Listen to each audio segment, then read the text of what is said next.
start with your description of what happened last night. Last night, yeah, it was brought to our attention there was a fire in Pubnico. Very unfortunate. It is it's a lobster pound that some of our people in our community deal with. It's been typical of what's going on. Everyone we're dealing with is being, those bridges are being burnt by other people in the industry. So it's very unfortunate and disrespectful, and a huge step back in our relationship building. Why do you think that pound was targeted?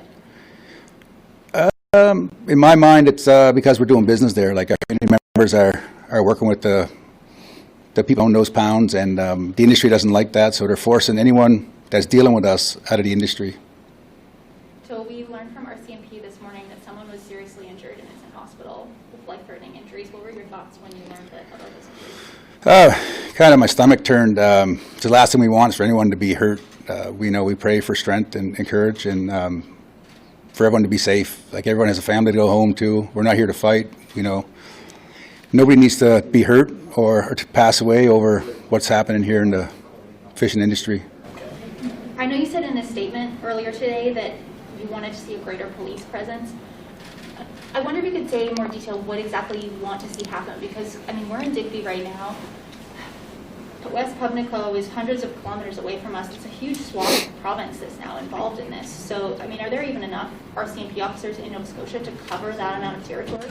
That we're unsure of. We're looking for information on that. We've asked DFO how many officers they have in the area, the RCMP. We're not told numbers in general, but it's very understaffed. Like 300 commercial fishermen on the wharf, 40 or 50 of us, 12 officers.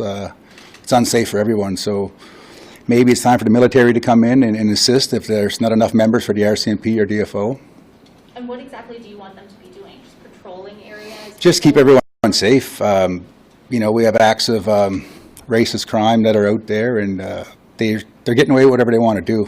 Taking the law into their own hands and jeopardizing the safety of everyone involved.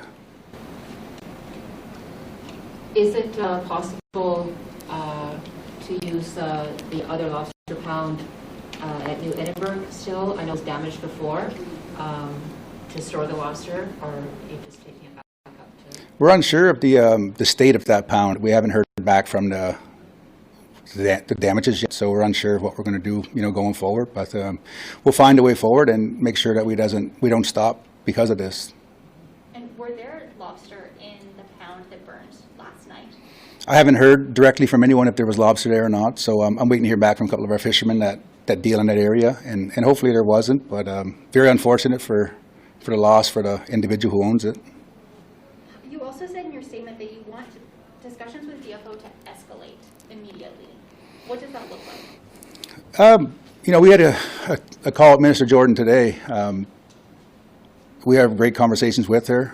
We're looking to move forward with our plan and have the government uphold our treaty rights. And our main concern is safety on the water, safety on the ground, the amount of law enforcement officers in the area, and that's what we're pushing for right now, is for safety. I've heard you say a lot recently that you're talking with Minister Jordan on a regular basis. So how do you escalate those talks? Our main focus for those talks were to have deadlines and topics that were going to be discussed, resolutions for any problems there was, and just to put an end date to our conversations to make sure our plan's in place and recognized by all levels of government, so we're able to sell our lobster on the open market. So what is the next deadline? That we have our next two meetings are lined up for this week coming and the next week. And by then, we're hoping to have some more things in play. And hopefully at that time, maybe we can do a joint statement to the people, to Canada in general, of our progress. But it's, I think right now, not to jeopardize those talks, we'll have to keep that information private. But it's still weeks in the making. Oh, yeah, for sure. It's still, there's still lots to discuss and stuff to put on paper. And then what? I mean, is that going to put an end to the violence that we've been seeing?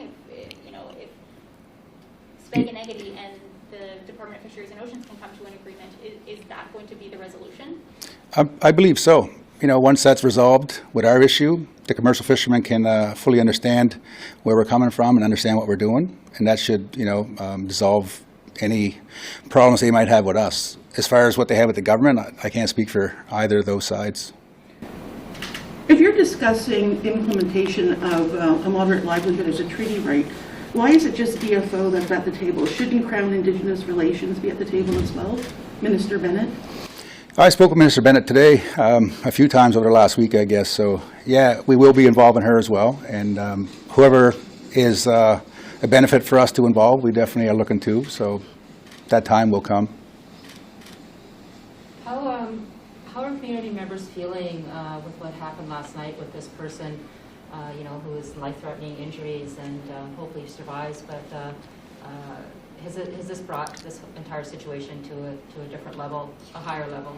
Yeah, there's a lot of remorse, in our community. Nobody wants to see anybody hurt. We're not here to fight. I'm sure the level of fear has risen within our people or everyone involved. So frustration, fear, it's all there. It's very unfortunate. We're just hoping that there's better days to come and the violence is done with for everyone. Do you know the identity of the person who was injured? I don't know, no.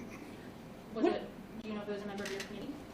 No, I'm told it was a non-Indigenous person. What are you telling the Sipekne'katik fishers what to do next in the wake of what's been happening? What is your message to them? Our community members, our fishermen and fisherwomen, we're just looking to let them know that we're here to support them, whatever they may need from us, and that we're going to we'll meet with them next to hear any concerns they may have and move forward with them in mind. Their safety is our main concern, so whatever we can do to step in and assist in any way, we will be doing that. Are you meeting with them today? Yeah, we're meeting with them like in a half hour's time. Okay.